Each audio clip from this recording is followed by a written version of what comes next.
안녕하세요. 올해로 40대 후반이 되는 남자입니다. 바쁜 하루를 마무리하고 모니터 앞에 앉아 저의 이야기를 써내려 가려니 조금은 부끄럽기도 하고 그날의 기억에 목이 메어오기도 합니다. 저는 따뜻한 햇살이 가득했던 5월의 봄에 태어났고 2년이 지난 후에는 저희 쌍둥이 동생들이 태어났습니다. 그렇게 넉넉하진 않았지만 부족하지도 않았던 저의 가족은 정말 행복하게 지냈습니다. 남자아이들답게 유별나지만 씩씩했던 동생들과 항상 따뜻했던 어머니, 그리고 어머니 하나만을 바라보고 저희 형제들과 늘 잘 놀아주었던 친구 같았던 아버지. 제가 가지고 있는 가족의 기억은 이것이 전부입니다. 제가 12살이 되고 동생들이 10살이 되던 그날, 저희 가족에게 비극이 찾아왔습니다. 캠핑을 가던 길, 역주행을 해오던 차와 부딪혀 저희 형제들만 남겨둔 채 부모님은 그렇게 돌아올 수 없는 먼 길을 떠나셨어요. 어찌 저 어린 것들을 두고 눈을 감을꼬 지지리도 복도 없지. 장례식에 방문했던 몇 친인척들의 수군거림을 뒤로한 채 저는 12살에 10살 쌍둥이 동생들의 보호자가 되어버렸습니다. 부모님의 부재를 받아들이기도 힘들었지만 그보다 더 컸던 것은 바로 현실을 마주해야 한다는 것이었지요. 장례를 치르고 돌아온 그날부터 저는 작은 2칸짜리 투룸에서 동생들과 악착같이 살아가기 시작했습니다. 형, 나 오늘은 비엔나 먹고 싶은데. 안 돼, 생활비 아껴야 해. 오늘은 그냥 라면 먹자. 아, 싫어. 비엔나. 계란 후라이에 비엔나 먹고 싶단 말이야. 너 자꾸 고집 피울래? 안 된다고 했어. 아직 어린 나이였기에 먹고 싶은 반찬을 이야기하고 투정을 부리는 것은 너무나도 당연했지만 이 모든 것을 받아내는 것이 조금은 힘들어질 때가 있었습니다. 그럴 때마다 짐짓 어른스러운 척을 하며 동생들을 혼내기도 했고 큰 소리를 내다가도 울먹거리는 동생들을 보며 함께 부둥켜 안고는 엉엉 울기도 했지요. 동생들도 처음에는 부모님의 빈자리를 받아들이지 못하다가 어느 날인가부터 받아들이기 시작했던 것 같아요. 그렇게 친인척의 도움 없이 하늘 아래 셋만 남겨진 저희는 고사리 손으로 빨래를 하고 가끔은 불어터진 라면을 먹기도 하면서 서로 의지하며 지내기 시작했습니다. 그러던 어느 휴일, 동생들과 한참 단잠을 자고 있을 무렵 누군가 저희 집 문을 두드렸습니다. 이상하다, 찾아올 사람은 없는데 싶은 마음 반, 어린 마음에 경계하는 마음 반, 저희 형제들은 한참 동안 소리가 들려온 문을 빤히 바라보기만 할 뿐, 그 누구도 먼저 문을 열어주거나 누구냐고 묻지 않았습니다. 혹시나 집을 털어가려고 하는 도둑이라면 우리 집에는 벼룩의 간조차도 빼먹을 게 없다며 울부짖을 심산이었죠. 그러던 중 바깥에서 목소리가 들려왔습니다. 진호야? 안에 없어? 집주인 아줌마야. 안에 있음 문 좀 열어줄래? 저희 집 문을 두드린 건 다름 아닌 집주인 아주머니였습니다. 부모님이 살아계실 적 두어 번 정도 마주친 적이 있었던 그분의 얼굴이 희미하게나마 떠올랐었지요. 낡은 철문이 열리고 아주머니의 얼굴을 올려다 보았을 때의 기억을 아직도 지울 수가 없습니다. 얼마나 울었는지 퉁퉁 부은 눈, 양손에 가득 들린 반찬들. 문을 열었을 때 집주인 아주머니는 저희 형제들을 품에 꼭 껴안고 조용히 우셨습니다. 세상에 이 어리고 작은 것들을 두고 하늘도 무심하시지. 악한 것들이나 데려가지. 어떻게 열심히 잘 살고 있는 사람을. 이제부터 먹고 싶은 거 있음 아줌마한테 다 이야기해. 아줌마가 다 해다 줄 테니까. 알겠지? 저희 형제들은 대답 대신 고개만 끄덕였고 아주머니는 손에 들린 반찬들을 제 손에 쥐어주시며 동생들과 같이 먹으라고 했습니다. 무언가 가득 들어차 있는 그 통에는 쌍둥이들이 그토록 노래를 부르던 비엔나 소시지와 동그랑땡 그리고 김치가 들어있었어요. 그날 저희 형제들은 부모님이 돌아가시고 처음으로 저녁다운 저녁을 먹을 수 있었습니다. 그 이후로도 집주인 아주머니는 종종 저희 집에 반찬을 들고 방문해 주셨고 가끔 정리가 안 되어 있다 싶을 때에는 집 청소를 해주기도 하셨습니다. 부담스럽기도 하고 죄송한 마음에 손사래도 쳐봤지만 그때마다 집주인 아주머니는 웃으시면서 내가 좋아서 하는 일이야. 그러니까 죄송할 이유도 그럴 필요도 없어. 괜찮아. 라고 대답해 주시곤 했었어요. 그렇게 저희는 집주인 아주머니의 배려로 어려움 없이 잘 지낼 수 있었는데 저희에겐 아주 큰 난관이 있었습니다. 어린 나이의 아이들은 왜 그렇게 철이 없고 못됐었는지 부모님이 없다는 것은 쉽사리 놀림감이 되곤 했으며 어떤 활동을 하더라도 쉽게 배제 대상이 되곤 했습니다. 그리고 주변 어른들의 수군거림도 항상 덤으로 따라왔었지요. 처음엔 이 모든 것을 꿋꿋하게 이겨낼 수 있을 거라 다짐했는데 어느 날 동생의 옷이 더러워져 있는 것을 보고 화가 나 물었습니다. 이거 누가 그랬어? 친구들이. 너 이렇게 만들어 놓은 게 친구야? 학교에서 싸움이라도 했어? 그게 아니라 같이 놀고 싶었는데 부모 없는 애랑은 말도 섞지 말라고 그랬다고. 동생이 울먹거리는 말을 듣고 심장이 쿵 내려앉는 기분이 들었습니다. 부모가 없다는 게 이렇게까지나 문제가 되는 건가? 라는 생각도 들었지요.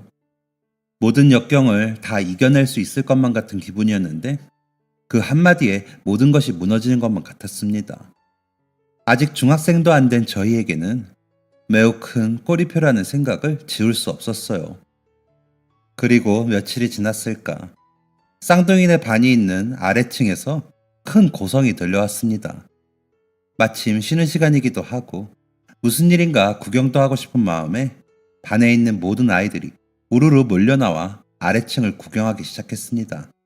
그런데 요즘 세상이 어떤 세상인데 부모가 없다고 애를 따돌립니까? 이모님 조금만 진정하시고. 진정? 지금 제가 진정하게 생겼어요? 우리 조카가 하얀 옷이 이렇게 될 때까지 괴롭힘을 당했다는데 세상 어떤 사람이 눈 뜨고 가만히 지켜보고만 있습니까? 당장 괴롭힌 아이 찾아내서 제 조카 앞에서 사과하게 하세요. 그 고성의 주인공은 다름 아닌 집주인 아주머니였습니다. 그리고 그 옆에는 아주머니의 옷자락을 꼭 붙들고 있는 쌍둥이 동생들이 있었지요. 한창 소란이 일어났다가 잠잠해지고 동생들과 아주머니는 조퇴를 한 뒤 집으로 돌아갔습니다. 그 후 하교한 저를 불러 아주머니가 한숨을 푹 내쉬곤 이런 말씀을 하셨습니다. 아까 다 보고 있었지? 어째 내 번호를 기억하곤 전화해서 도와달라고 우는데 앞뒤 살필 겨를이 없었어. 미안해. 아니에요. 안 그래도 제가 형이 돼서 동생들이 괴롭힘 당하는 걸 어떻게 해야 할까 고민하고 있었는데 감사합니다. 감사하기는. 아줌마도 너희들만한 아들이 있어서 잘 알아. 진호야, 살다 보면 이런 사람도 있고 저런 사람도 있기 마련이지만 부모님이 안 계신다고 차별하거나 너희를 따돌린다면 너희도 그 사람을 상대해야 할 가치가 없는 거야. 그러니까 너무 기죽지 말고 위축되지도 않았으면 해. 네, 그럴게요. 그 이후 동생들의 옷과 신발이 더러워진다거나 가방에 발자국이 찍혀 있는 일 따위는 일어나지 않았습니다. 시간이 흘러 졸업식을 할 때쯤 아주머니와 아저씨는 환히 웃으며 저희 졸업식에 부모님 대신 참석해 주셨습니다. 동생들과 아주머니, 아저씨의 손을 꼭 잡고 같이 갔던 중국집, 그리고 처음 맛본 탕수육과 처음 입어보는 교복까지 추억이 될 수 있는 모든 순간을 천천히 더듬어 보면 그 기억 속에는 모두 아주머니가 계셨습니다. 그렇게 저는 중학생이 되었지요. 초등학교 때에는 조금 내성적인 아이였다면 중학교에 들어가고 나서는 성격이 정반대로 바뀌었습니다. 매사 활발하고 낙천적이며 털털하고 성격 좋은 아이. 그것이 아이들이 저를 정의하는 말이었습니다. 하지만 친구들과 어울려 놀 때에는 놀더라도 학업은 결코 게을리하지 않았지요. 밤낮 없이 열심히 공부한 덕분에 늘 반 1등은 제 차지였고 반장도 도맡아 하는 모범생이 되었습니다. 사실 마음 한켠으로는 부모 없이 자란 자식 소리를 듣기 싫어 다른 사람들보다도 더 열심히 그리고 더 치열하게 살아가려는 것도 없잖아 있었습니다. 형, 오늘도 늦게 들어와? 응, 왜? 아니, 그냥 언제 들어오나 싶어서. 공부 조금만 더 하고 들어갈 테니까 배고프면 밥 먼저 차려 먹고 있어. 시험을 앞둔 날이면 집에 막차를 타고 들어가는 날이 잦아지곤 했습니다. 제가 늦게 들어갈 때마다 대문 앞에서는 집주인 아주머니가 저를 기다려주고 계셨어요. 그리고 혹시나 제가 밥을 제대로 챙겨 먹지 않을까 늘 따뜻한 우유를 손에 꼭 쥐어주시곤 하셨습니다. 오랫동안 공부를 하다 보면 자연스럽게 끼니를 걸을 때가 많은데 아주머니가 손에 쥐어주신 그 우유는 작지만 제 든든한 한 끼 식사가 되어주기도 했습니다. 그렇게 저는 좋은 성적으로 인문계 고등학교에 들어가게 되었고 그 무렵 동생들도 교복을 입게 되었지요. 공부하는 담을 쌓은 것만 같았던 녀석들도 어느샌가 저를 따라 공부를 하기 시작했습니다. 중간고사를 치루었을 무렵 3년간 저의 담임을 맡아주셨던 선생님께서 연락이 왔습니다. 진호야, 혹시 진우랑 진혁이가 네 동생들이야? 네, 맞아요. 제 쌍둥이 동생들이에요. 역시 뭔가 너랑 좀 닮았다 싶더라고. 혹시 무슨 사고라도 쳤나요? 사고는 무슨, 쌍둥이끼리 나란히 같은 반에 진우는 반장이 되고 진혁이는 부반장 됐어. 녀석들 공부도 곧잘 하더라. 성적도 괜찮은 편이고 성격도 괜찮고 너 닮아서 그런가 애들이 참 바르더라고. 쌍둥이 동생들은 저희 담임 선생님의 제자가 되었고 나란히 반장과 부반장을 맡게 되었으며 성적도 성격도 무엇 하나 부족한 점이 없다는 칭찬에 괜히 뿌듯한 마음이 들었습니다. 한편으로는 어려운 환경 속에서도 어긋남 없이 자라준 동생들에게 고맙기도 했지요. 그리고 저희가 학생이 되었어도 저희를 향한 집주인 아주머니의 배려와 사랑은 변함이 없었습니다. 때로는 등굣길에 간식이라도 사 먹으라며 작게나마 손에 돈을 쥐어주시기도 하셨습니다. 하지만 사람이라는 것이 받고만 살 수는 없는 법, 이제 고등학생도 되었고 더 이상 도움만 받고 살 수는 없겠다 생각했던 저는 새벽 신문 배달 아르바이트를 하기 시작했습니다. 봄과 가을에는 특유의 계절 향기를 맡았고 더운 여름에는 찌르르 울어대는 매미 소리를 벗삼았고 추운 겨울에는 목도리를 꼭 여민 채 새벽 동이 틀 때쯤 집을 나섰습니다. 집주인 아주머니는 이런 저를 대견해 하시면서도 한편으로는 걱정을 하기도 하셨지요. 진호야, 신문 배달하는 거 안 힘들어? 어른도 하기 힘든걸. 아니에요. 상쾌한 새벽 공기도 맞고 되려 저는 좋은걸요. 대견하기도 하지. 그래도 힘들면 바로 그만둬야 한다. 공부도 해야 하는데 계속 그러면 몸 상해서 안 돼. 사실 조금 힘에 부치기도 했습니다. 학업과 아르바이트를 병행한다는 것은 결코 쉬운 일이 아니었음을 깨달았거든요. 새벽 배달을 마치고 나면 곧바로 등교를 했고 어느 날은 피곤해서 수업을 듣다가 꾸벅꾸벅 존 날도 있었습니다. 때로는 포기하고 싶었던 날도 있었지만 그럴 때마다 통장에 찍혀있는 생활비를 보며 그래, 나는 가장이야. 하나뿐인 쌍둥이들을 먹여 살려야 하는 가장이라는 생각을 반복했습니다. 늘 그랬듯 새벽에 집을 나서는 것이 익숙해졌을 때였습니다. 무거운 눈꺼풀을 겨우 들어올리며 잠에서 깨려는데 새벽에는 한 번도 맡아보지 못한 갓 지은 밥 냄새가 코를 찔렀습니다. 이게 무슨 냄새지? 하고 주방을 살펴보니 쌍둥이 동생 녀석들이 작은 주방에서 이른 새벽밥을 짓고 있는 것이 보였습니다. 너희 지금 뭐 하고 있는 거야? 형 일어났네? 그러게 내가 조용히 하자고 했잖아. 시끄러워서 깬 건 아닌데 지금 밥하고 있는 거야? 응, 형 또 출근해야 하잖아. 맨날 밥도 제대로 안 챙겨 먹고 다니고 몸도 그렇게 비리비리하면 일하는 데에서도 싫어한다. 내가 급식을 먹어보니 알겠더라고.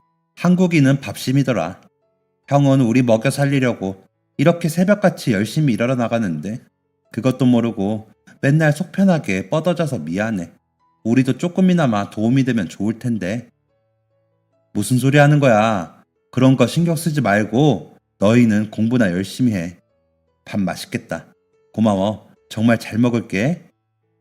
집주인 아주머니에게 밥 짓는 방법을 물어보았지만 물량을 조절하지 못해 위에는 죽이 되고 밑에는 눌어붙은 희한한 밥, 살짝 탄 계란 후라이와 스팸.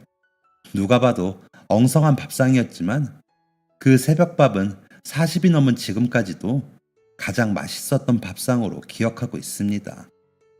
사계절을 2번 거쳐 어느새 저는 모두가 입을 모아 말하는 가장 중요한 시기, 수험생인 고등학교 3학년이 되었습니다. 모의고사 올 1등급, 중간고사, 기말고사 통틀어 줄곧 반 1등을 지켜온 저는 3학년이 되자마자 학우들을 비롯하여 선생님들까지 모두의 기대를 한몸에 받게 되었습니다. 솔직히 이 모든 관심은 저에게 부담이 되었어요. 대학 생각을 한 번도 해보지 않은 것은 아닙니다. 남들은 지긋지긋한 12년의 의무교육이 끝나면 자유를 외친다지만 저에게는 자유를 외칠 여유가 없었습니다. 책임져야 할 동생들도 있었고 생계를 책임져야만 하는 가장이 있기 때문이었죠.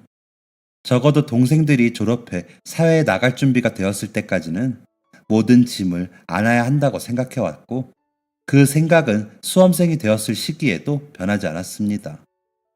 학기가 시작된 지 한 달이 되었을 무렵 담임 선생님께서는 진로 상담지를 돌리기 시작하셨습니다. 대학을 갈 거면 어느 대학 무슨 과를 진학할 것이고 이 과를 생각하는 이유는 무엇인지, 그리고 취업을 선택한다면 그 이유가 있는지 등을 적어 제출하면 그에 따라 담임 선생님과 상담을 하는 것이었습니다. 제 옆자리에 앉은 짝꿍이 종이와 저를 번갈아 보다가 한숨을 푹 내쉬며 너는 고민 없어 좋겠다. 무조건 서울대 갈 수 있잖아. 라고 이야기를 했습니다. 친구도 공부를 못하는 편은 아니었지만 항상 진로에 있어서 여러모로 고민을 많이 하곤 했었지요. 그렇게 이야기를 하는 친구에게 저는 웃으며 나 대학 안 갈 거야 라고 대답했습니다. 제 대답이 의외였던 것인지 아니면 미쳤다고 생각한 것인지 친구는 큰 눈을 더 동그랗게 뜨며 이유를 물어봤습니다. 굳이 대학에 가야 하나 싶어. 요즘은 대학 안 나와도 성공할 수 있는 길도 많고. 그래도 부모님이 뭐라고 하시지 않아?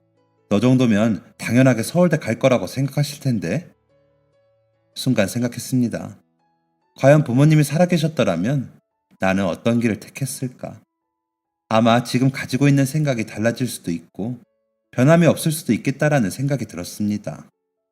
세상에 당연한 건 없어 라고 대답하며 친구와의 대화를 마치고 아무것도 적혀있지 않은 진로 상담지를 내려다보았습니다.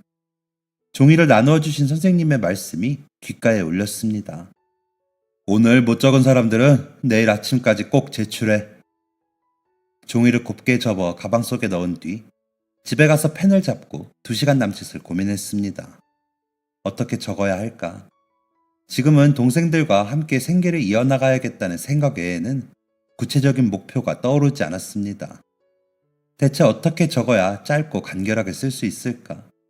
머리를 쥐어뜯으며 고민하던 차에 쌍둥이들이 제 옆으로 다가와 뭐 하고 있길래 머리를 그렇게 뜯고 있냐 물어왔습니다. 학교에서 진로 상담지를 나눠줬는데 그냥 뭐라고 적어야 할지 고민돼서. 그러자 동생들은 그걸 뭘 그렇게 고민하고 있냐며 그냥 대학에 간다고 적으라 말했습니다. 형 정도면 당연히 대학 가야 하는 거 아니냐고 대답하는 동생들에게 난 대학 갈 생각 없어. 우리 생활비 벌어야지 라고 말했습니다. 제 이야기를 들은 동생들은 얼굴이 사색이 되어 무슨 소리를 하는 거냐며 지금 우리 때문에 형의 미래를 포기하겠다고 하는 거냐며 난리 법석을 떨었죠. 너희 때문에 포기하는 게 아니야. 대학은 언제든지 갈 수 있지. 근데 지금 당장 중요한 건 우리가 앞으로 어떻게 살아가느냐야. 나는 그걸 우선으로 하는 거지. 대학을 아예 안 가겠다는 거 아니니까 걱정하지 마. 저는 진로 상담지에 취업으로 표시를 했고 그 아래 사유에 생계 문제 때문이라고 작성하여 다음날 선생님께 제출했습니다.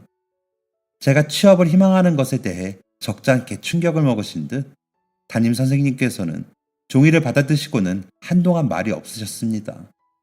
그러다 학교 시간이 다 되어갈 때쯤 조용히 저를 교무실로 부르셨어요. 모든 선생님들이 퇴근하신 교무실은 정적 그 자체였습니다.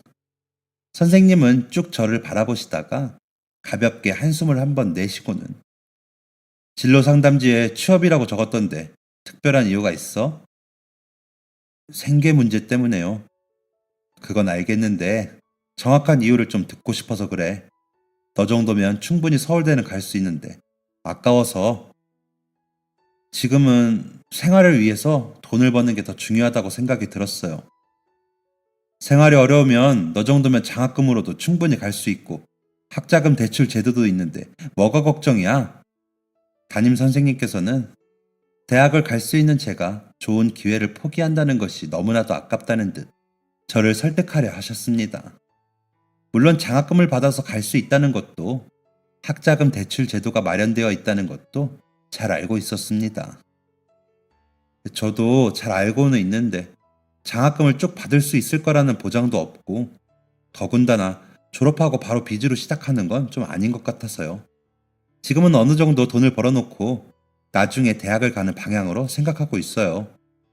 30분 정도의 설전이 끝나고 담임 선생님께서는 제 손을 꼭 잡으시며 그래도 아직 수능까지는 시간이 많이 남았으니 그 시간까지 곰곰이 잘 생각해보라고 말씀해 주셨습니다. 교무실을 나서니 노을이 지고 있는 것이 보였고 가벼워질 줄 알았던 마음은 되려 더욱 무거워졌습니다. 어떻게 해야 하지? 어떤 선택을 해야 하지? 라는 생각이 머릿속을 비집고 들어오기 시작했지요. 그렇게 터덜터덜 집으로 향하는 길에 집주인 아주머니께 전화가 왔습니다. 집에 오고 있는 길이면 너에게 할 말이 있으니 자기네 집으로 오라는 전화였습니다. 왔니? 생각보다 빨리 왔네. 네, 집에 다 와가고 있었던 상태라. 다름이 아니라 너 대학 안 간다고 했다면서? 애들한테 이야기 들었어. 아주머니의 한마디에 저는 아무 말도 하지 못했습니다. 아주머니라면 지금 우리가 처한 상황을 누구보다도 잘 알고 있으니 그저 제 결정을 응원해 주실 줄로만 알았습니다. 그러나 제 생각과는 반대로 집주인 아주머니는 단 한 번도 보지 못한 단호한 표정으로 대학은 꼭 가야 한다고 말씀을 하셨습니다. 배움에는 때가 있어. 물론 나중에 가는 사람들도 정말 많지만 네가 대학 진학을 미루는 이유가 그저 생계 때문이라면 대학 가. 배워야 할 시기를 놓치고 젊은 나이에 고생하게 되면 나중에 나이 들어서 몸 다 망가져. 그러고 나면 남는 건 후회밖에 없어. 네가 지금은 동생들을 먹여 살려야 한다는 책임감 때문에 그러는 걸 수도 있지만 우선 대학을 가서 더 성공한 사람, 더 높은 사람이 되렴. 쌍둥이들도 그리고 아줌마도 네가 부담 없이 네 인생을 살길 바래. 제 손을 꼭 잡고 말을 이어가시는 아주머니의 눈에 어느샌가 눈물이 고여 있었고 결국 그날 저희는 처음으로 서로 부둥켜 안고 눈물을 흘렸습니다. 그동안 가슴 깊숙한 곳에 묻어두었던 힘들었던 그리고 서러웠던 감정들이 파도가 휘몰아치듯 한 번에 밀려오는 것 같았어요. 그렇게 눈이 퉁퉁 부어오르도록 눈물을 쏟아낸 뒤 집에 돌아가 지금의 저에게 가장 옳은 선택은 무엇일지 그리고 어떤 방향이 가장 도움이 될 수 있을지에 대해서 다시 한번 생각을 해보게 되었습니다. 밤새 한숨도 자지 못하고 학교에 간 저는 가장 먼저 담임 선생님을 찾아뵈었습니다. 선생님, 드릴 말씀이 있어서요. 그리고 선생님과 밤새 제가 깊게 생각했던 것들에 대한 이야기를 나누었습니다. 선생님은 잘 생각했다며 내게 도움이 될 수 있게 선생님도 많은 것들을 알아보겠노라고 대답해 주셨지요. 그날 이후 저는 하루하루 공부에만 매진했습니다. 방학 때에도 학교에 나와 보충 수업을 들었고 남들이 방학을 맞아 여행을 가자고 할 때에도 불철주야 공부에만 매달렸지요. 그렇게 더운 여름이 가고 울긋불긋한 낙엽이 흩어지는 늦가을 사이 수능이 찾아왔습니다. 항상 수능을 앞둔 날만 되면 지독한 한파가 찾아온다더니 이번 날씨는 어떠려나 싶어 창문을 열어보니 역시나 올해도 추위는 피해가지 못한 듯 싶었습니다. 살이 시려운 새벽녘의 추위는 잠시 몰아치는 졸음을 확 깨워주기에 매우 충분했지요. 여태까지 공부했던 것들의 결실을 맺는 날, 수능. 수능은 비단 수험생뿐만 아니라 모두가 분주한 날이었습니다. 집에서 시험장까지의 거리는 꽤 먼 거리였기에 차가 막히기 전에 널널하게 출발해야겠다 싶어 일찌감치 가방을 챙겼습니다. 필기구도 챙기고 요약 정리해놓은 노트도 챙기던 중 누군가 현관문을 두드렸습니다. 오늘 수능날이지. 자, 여기 도시락. 아니나 다를까 집주인 아주머니는 새벽부터 집에서 제 수능 도시락을 싸고 계셨지요. 밥과 국, 반찬이 담겨있는 3단 보온 도시락을 품에 꼭 안겨주시면서 작게나마 파이팅을 외쳐주셨고, 저는 감사하다는 인사와 함께 시험을 잘 치고 오겠노라 약속했습니다. 마지막으로 도시락까지 야무지게 챙겨들고 집을 나서렸는데 쌍둥이들이 가방 주머니에서 서로 엿을 꺼내어 제게 건네주었습니다. 엿 먹으면 시험 잘 본대. 그동안 고생했어. 잘 보고 와. 엿 먹으면 시험 잘 본다는 말은 또 어디서 들은 건지. 양손 가득 조그마한 엿을 쥐어든 저는 밝게 웃으며 다녀오겠다는 인사를 건넸습니다. 꽤 이른 아침이었음에도 불구하고 저와 같은 생각을 한 사람들이 많았던 건지 학교 근처는 수능을 응원하는 후배들부터 시작하여 딸 아들의 성공을 바라는 학부모님들까지 매우 분주했습니다. 수능을 마치고 집으로 돌아가는 길, 해방감에 눈물을 펑펑 쏟으며 부모님에게 안기는 친구들도 있었고, 내년에 다시 봐야겠다며 쓴웃음을 짓는 친구들도 있었으며, 우리 같이 뭐 먹으러 가자며 신나게 교문을 나서는 친구들도 있었습니다. 수능은 생각보다 어렵지 않았으며 가채점 결과로는 충분히 예상했던 등급을 받을 수 있을 것 같았습니다. 그리고 마음속으로 하늘에 계시는 부모님을 떠올렸습니다. 살아계셨다면 어쩌면 나도 부모님 품에 안겨 어리광 아닌 어리광을 부리고 있었을 수도 있겠다 라는 생각이 문득 들기도 했죠. 이후 발표된 수능 결과는 매우 만족스러웠습니다. 모두가 예상했던 결과였다 말했고 담임 선생님과 저 역시도 만족하는 결과였습니다. 대학은 제가 원하는 곳 모두를 지원할 수 있었고 가장 먼저 서울대 의과대학에 지원을 했습니다. 결과는 당연하게도 합격, 심지어 과 수석으로 입학하는 명예를 안게 되었습니다. 학교는 말 그대로 난리가 났지요. 개교 이래로 서울대 의대에 진학한 학생이 없었다며 학교 교문 앞에 크게 플랜카드가 걸리기도 했습니다. 저는 이 사실을 누구보다도 저를 믿고 응원해 주신 집주인 아주머니께 가장 먼저 얼굴을 보고 알려드리고 싶었습니다. 하굣길 멀리서 걸어오는 저를 보고 아주머니는 한달음에 달려와 결과를 물으셨습니다. 어떻게 됐어? 합격이라니? 네, 저 서울대 의대 붙었어요, 아줌마. 그것도 과 수석으로요. 세상에, 정말 잘 됐다. 진호야, 정말 잘 됐어. 이걸 너희 엄마 아빠가 살아서 봤어야 했는데. 합격. 이 단어가 이렇게나 사람의 마음을 울리는 단어였던 건지. 저 아주머니는 누가 먼저랄 것도 없이 서로를 꽉 끌어안고 처음 눈물을 보였던 그날처럼 눈물을 펑펑 쏟아냈습니다. 그리고 그날 저녁 아주머니는 조용히 저를 부르셨고 손에 통장 하나를 쥐어주셨죠. 이게 뭐예요? 내가 너희 어릴 때부터 모아놓은 거야. 언젠가 네가 대학에 가게 되면 그때 줘야지 했는데 모아놓기를 잘했다는 생각이 드네. 제가 어떻게 이 돈을 받아요? 진호야, 너랑 쌍둥이들은 내가 배아파 낳은 친자식은 아니지만 그래도 마음으로 낳은 내 아들들이야. 받을 자격 충분히 있어. 그동안 얼마나 힘들고 서러웠니? 너무 고생 많았어, 우리 아들. 배아파 낳지는 않았지만 마음으로 낳은 아들. 저와 우리 형제들이 어릴 때부터 지금까지 한결같이 엄마처럼 챙겨주고 보듬어주던 아주머니는 제가 대학에 갈 때까지 본인의 돈을 조금씩 통장에 모았다고 했습니다. 제게 통장을 건네준 그날 이후부터 저는 정말 아주머니를 친어머니처럼 여기기 시작했어요. 좋은 일이든 힘들고 지치는 순간이든 상관없이 언제나 그녀의 곁에 기대었지요. 사계절이 여러 번 지나고 고된 본과 생활을 거쳐 저는 외과 의사가 되었습니다. 결코 쉽지만은 않았지만 그래도 고생 끝에 낙이 온 것이지요. 의국 생활은 워낙 바빴고 외과 의사이다 보니 하루도 빠짐없이 사건 사고가 터져 집에 들어가는 날이 손가락에 꼽을 정도였습니다. 늘 저를 걱정하시는 아주머니와는 가끔 시간이 날 때마다 연락을 했고 저희 쌍둥이들도 대학을 다니며 각자 생활을 하게 되었지요. 정말 정신없이 바빴고 하루에도 피를 수십 번 마주쳤지만 환자를 돌보고 살리는 직업에 만족하고 살던 어느 날이었습니다. 교통사고 환자 콜입니다. 선생님, 상황이 많이 안 좋은가 본데요. 그날따라 환자가 많았던 새벽, 응급실에서 긴급한 연락이 왔습니다. 교통사고 환자, 60대 중반과 30대 중반 남성 둘. 저는 중증외상센터에서 근무 중인 외과 의사였기에 웬만한 긴급 상황이 아니고서는 응급실에서 저희 쪽으로 연락을 줄 일이 거의 없었습니다. 그렇기에 상황은 안 봐도 눈에 그려졌고 고민할 틈도 없이 저는 1층 응급실로 달렸습니다. 하얀 침대가 본연의 색을 잃은 듯 붉은색으로 뒤덮여 있었고 두 남성은 얼굴조차 제대로 파악하기 힘들 정도로 심한 부상을 입고 이송되어 왔습니다. 길지 않은 의국 생활 중 가장 심한 사례라고 할 수 있을 정도였죠. 어떻게 된 거예요? 교통사고 뺑소니 전복.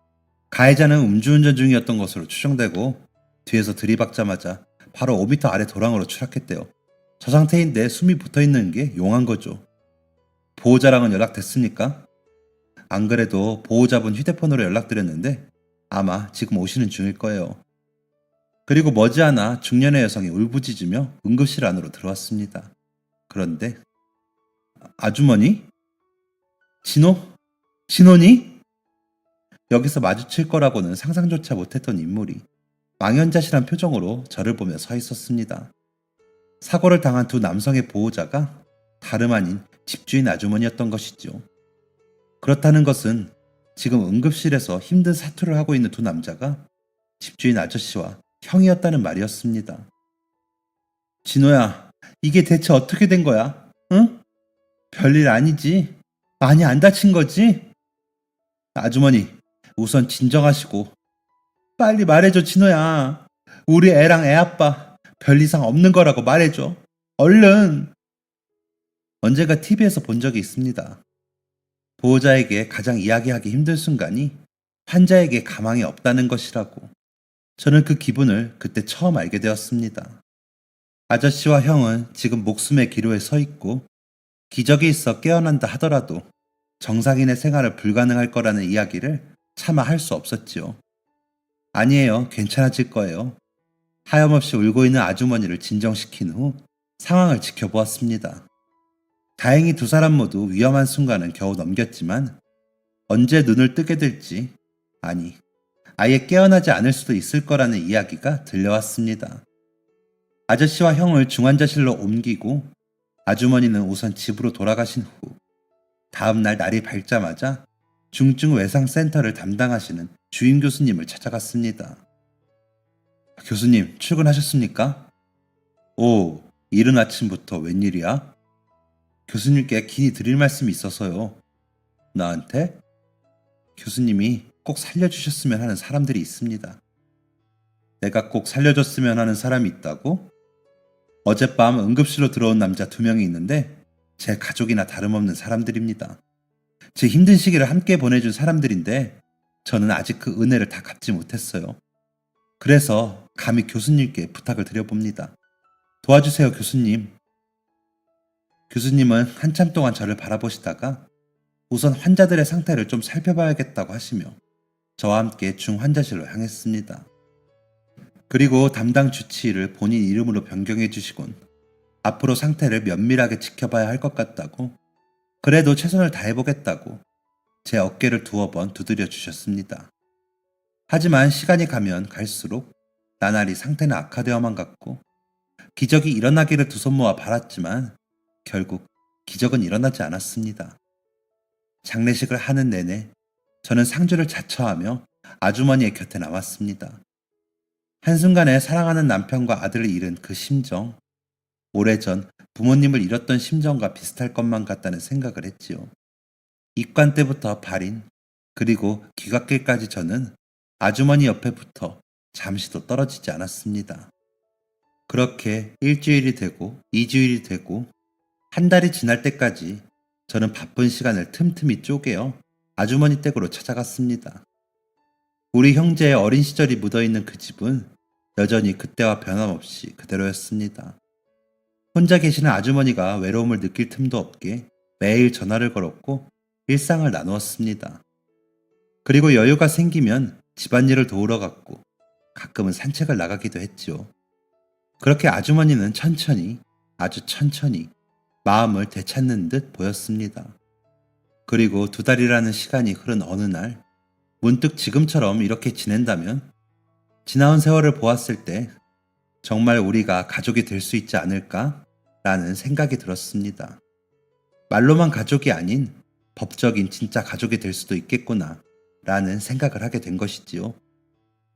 아주머니, 저 할 말이 있는데요. 뭔데? 저희 진짜 아줌마 아들 할까요? 제 말에 깜짝 놀란 표정을 지으시는 아주머니의 눈에는 다양한 감정들이 담겨 있었습니다. 이런 말을 꺼낼 거라고는 생각지도 못했다는 당황스러움과 걱정, 그리고 고마움 등이 두 눈 속에 고스란히 담겨 있었죠. 아저씨랑 형 떠나고 아주머니 옆에 계속 있으면서 그런 생각이 들었어요. 말로만 아들 하는 게 아니라 진짜 가족으로서 옆에 있으면 더 이상 아주머니가 외롭지 않고 저희 세 형제들로 인해 든든함을 느끼지 않을까 하는 생각. 저랑 저희 쌍둥이들은 더 이상 아줌마가 힘들어하지 않고 저희 엄마로서 옆자리에 계셔줬으면 좋겠다는 생각이 들었어요. 다 늙어 빠진 아줌마인데 뭐 볼 게 있다고. 늙어 빠지기는 무슨. 아직 우리 눈에는 얼마나 젊고 예쁜데. 저희 엄마가 되어주세요. 그래 주실 거죠? 아주머니는 대답 대신 조용히 고개를 끄덕이셨습니다. 10년이 넘는 시간 동안 부모님이 떠난 빈자리를 하루도 빠짐없이 넉넉하게 채워주셨던 아주머니는 이제 집주인 아주머니로서 남는 것이 아니라 법적인 절차를 거쳐 저희 형제들의 진짜 어머니가 되어주셨습니다. 법적 입양 절차가 승낙되어 아주머니의 호적에 저희가 올랐던 그날, 저희 형제들과 아주머니는 지난 세월의 외로움과 고통을 서로 위로하듯 서로를 껴안고 한참을 울었습니다. 그렇게 우리는 호적상 진짜 가족이 되었죠. 그리고 저희가 가족이 된 지 얼마 지나지 않아 집에는 좋은 일들이 일어나기 시작했습니다. 첫째로 제가 결혼을 하게 된 것이죠. 힘들었던 본과생 시절 제게 늘 의지가 되어주고 도움이 되어주었던 소중한 사람과 인연의 결실을 맺게 되었습니다. 텅 비어있을 줄 알았던 혼주석에는 곱게 한복을 차려입은 어머니가 계셨지요. 그렇게 조그맣고 어리기만 했던 애가 언제 이렇게 자라 결혼을 하게 되었느냐며 어머니를 봤던 세월 동안 가장 행복해 하셨습니다. 이후 저희 쌍둥이들도 번듯한 모습으로 장가를 가게 되었지요. 그리고 또 좋은 소식 하나가 있었는데 바로 아내가 아이를 가진 것이었습니다. 난임으로 인해 임신이 힘들 거라고 했던 아내가 기적처럼 임신을 하게 된 것이었죠. 경사도 이런 경사가 없다며 어머니는 저와 아내보다도 더 기뻐하시는 모습을 보여주셨답니다.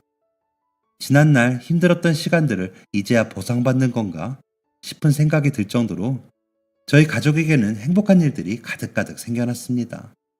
시간이 흐른 지금은 저희 쌍둥이들도 번듯하게 자라 잘 나가는 사업가가 되었고 저 역시 마음을 다해 환자들을 치료하는 외과 의사로서 잘 지내고 있습니다. 소중한 저희 아내와 개구쟁이지만 건강하고 밝은 모습으로 잘 커주고 있는 저희 아들과도 행복한 가정을 유지하면서 잘 지내고 있답니다. 물론 저희 어머니도 저희와 행복하게 지내는 중이시지요. 어릴 적 어머니께 받은 은혜를 지금은 저희 형제들이 효도하며 열심히 갚아나가는 중입니다. 서론이 길었습니다. 제 이야기가 혹시나 지루하시진 않았을지, 저의 이야기를 누군가에게 들려준다는 것이 처음이라 조금은 어색한 부분도 있지는 않을지 걱정입니다.